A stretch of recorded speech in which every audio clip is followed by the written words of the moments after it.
All right, welcome to WordPress for Educators, where educators come to learn WordPress. Now in this video we're going to learn about how to add our personal information into the website. We have chosen these particular pieces of information. Maybe in your industry there's something else that's important as well that you need to add in. But what we want to do is have a photograph. We want to add your name. And we also want to put the position that you're currently in, and then also the school of your current position. So if the school is relevant and important, then you should put that in. So this is what we're going to focus on in this video. And what we're going to do is we're going to add this into kind of our section up here. We've set our menu before, and now we need to kind of work on this area. Now there are two ways to go about this. One way is not necessarily easier than another, but when you're on your website, we're going to run everything through the dashboard. Sorry. So last time we were on the menus. Let's go to appearances. Sorry about that. Let's just kind of start fresh. We go to appearance, and we can either go to customize, or we could go to the settings and general. Right now I'm going to show you the settings because we're going to get around to the customize function of WordPress. So you go to settings, general, and then here is your site title. This can always change, but realize that this is never going to change unless you actually make the change yourself through WordPress and through Automatic. So once you've set your URL, your name for the first time, that gets set up here. So just because you change it here doesn't mean that it's going to be reflected up here.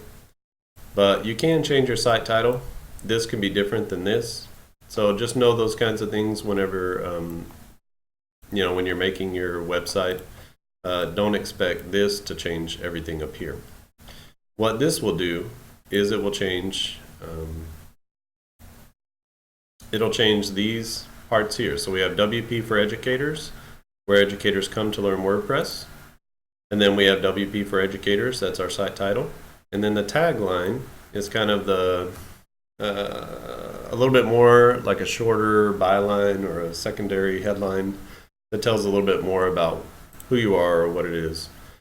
For our purposes, we're going to adapt this to your name and your position and where you are. So let's take a look at our information.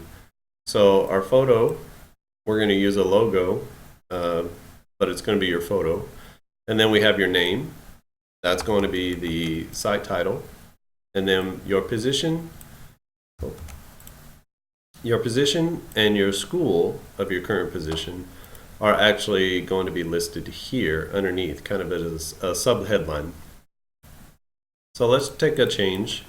Or let's make a change, and I'm just going to put my name in there. And for this, I'm just going to make something up. Professor of Computer Science at the University of Chicago. That would be a great position to have. I don't have that position, but just for the sake of showing something here.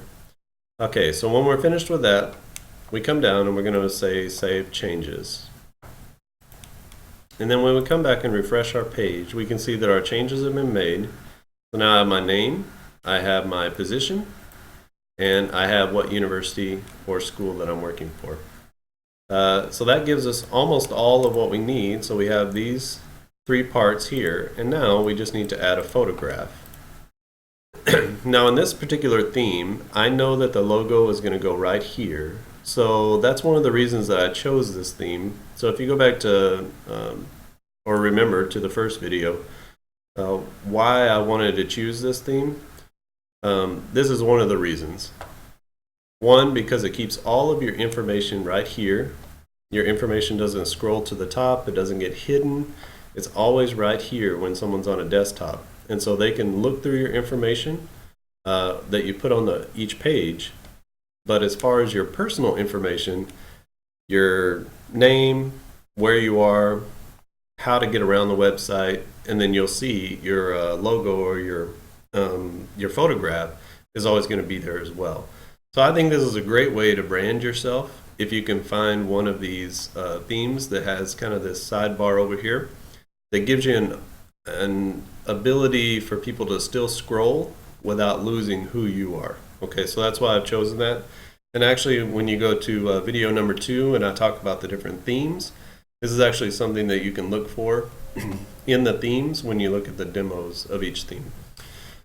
So let's go back to, excuse me, our dashboard. And what we need to do is we need to get into the customizer. So I don't believe that there's a different way to get in there. So let's just hover over appearance and then click on customize. Now what customize does is it allows you to see your website, and then you can make changes in real time to the way that your website looks or even the information that's on your website. And right now we're going to start here at the site title, tagline, and the logo.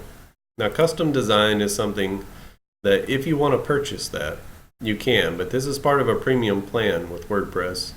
It allows you to make changes to colors, and basically you can make most of the changes that you want to make to the theme. For our purposes, we don't need to make a lot of customizations, but if you did want to purchase that, you can.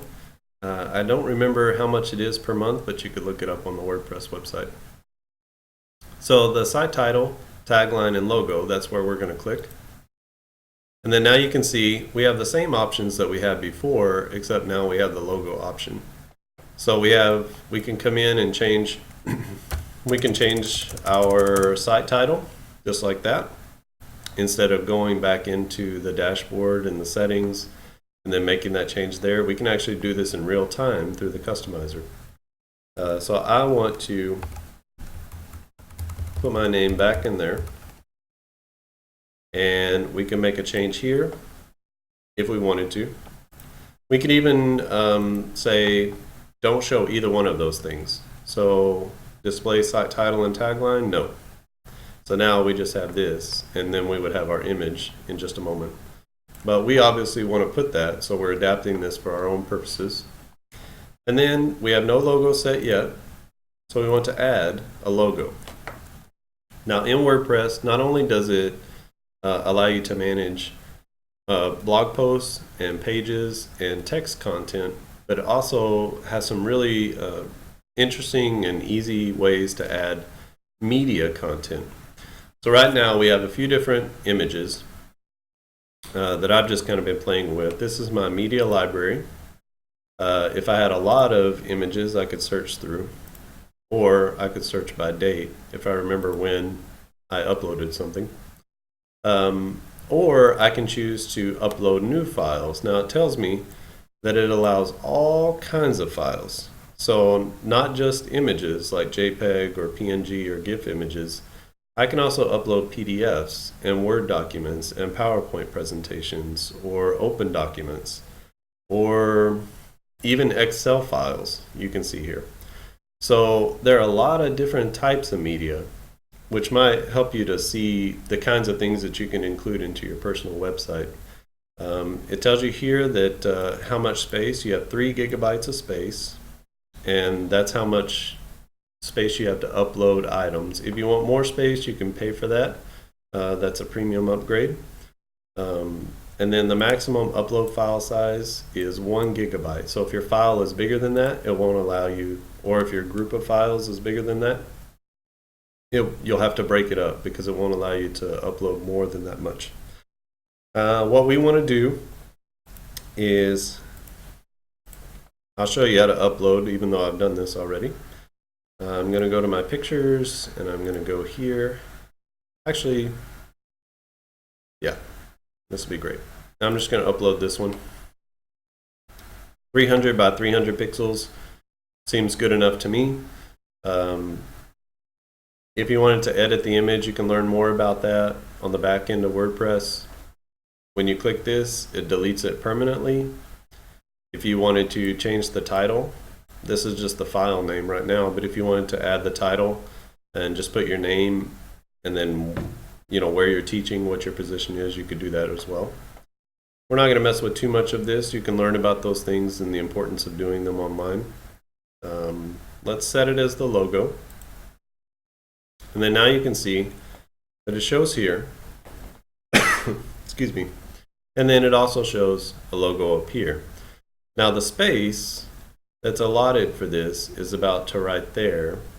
So I have a square image right now, so it's not taking up all of the available space. But if I change that and I added this image, which is wider than it is tall, you can see that it actually takes up more of the available space. So if you have an image that's what we call landscape, which is wider than it is tall, and it's a picture of you, then it's actually going to take up a little bit more space up at the top. So what I'm going to do is I'm going to remove this, and I'm going to just put mine in there. So we're going to go with it. So now what we have, if you want to see the whole page and get rid of this pane over here, you can just choose collapse, and it'll show you what the whole web page looks like. But now I have kind of what we were going for. I have my picture, I have my name, and then I have the position that I'm holding currently, along with my pages.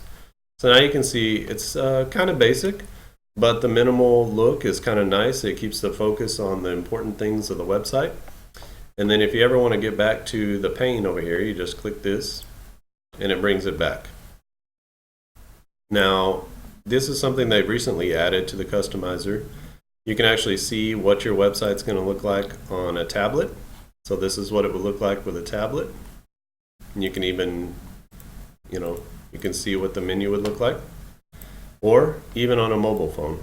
So this is how it would scale down to a mobile phone size. So that's kind of nice little addition that they've added, just so you can see how elements are going to work together as you change the sizes and widths and the lengths of different things.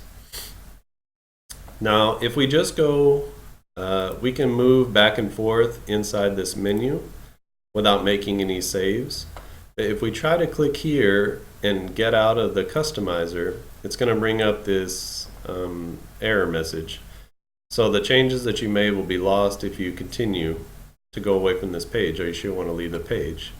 I do not want to leave the page. I want to stay here, and I want to save these changes that I made. So I'm going to click Save and Publish.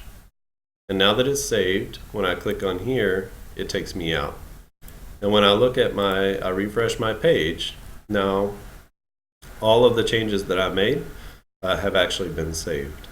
So when I was telling you the conventions of the web are to click the name of the website and it takes you back to the home page. Actually, when you have an image up here, the image will also link back to the home page. So if someone clicks your name or they click the image, then it's going to bring you back. And I'll show you. Let's go to the About page. And then if someone clicks on my image, it brings me right back to the home page. So it's a nice little convention. It gives them an extra place to be able to click and something more visual. But obviously, you could leave this without an image if you didn't want to place an image on your website. If you thought that was somehow detrimental or not good for what you want to do, then you could leave this off and just have your name and your position. Okay, so that's adding in our personal information. All of these things we have now. These are the things we wanted to add, and these are the things that we wanted to add into our website as well. So we're doing really great. Hopefully at this point you have kind of a shell and a place to put your content. And then in the next videos, I'll show you how to go about placing your content, how to change the pages, and how to do your CV, which is going to be a huge part, obviously, for most professionals whenever they're putting their profile online, is having a place to show their resume or their CV. But thanks for watching. If you have any questions, again, you can send me a tweet on Twitter. My handle is @BrianHafferkamp, or you can send me an email, Brian, B-R-I-A-N, @highwayweb.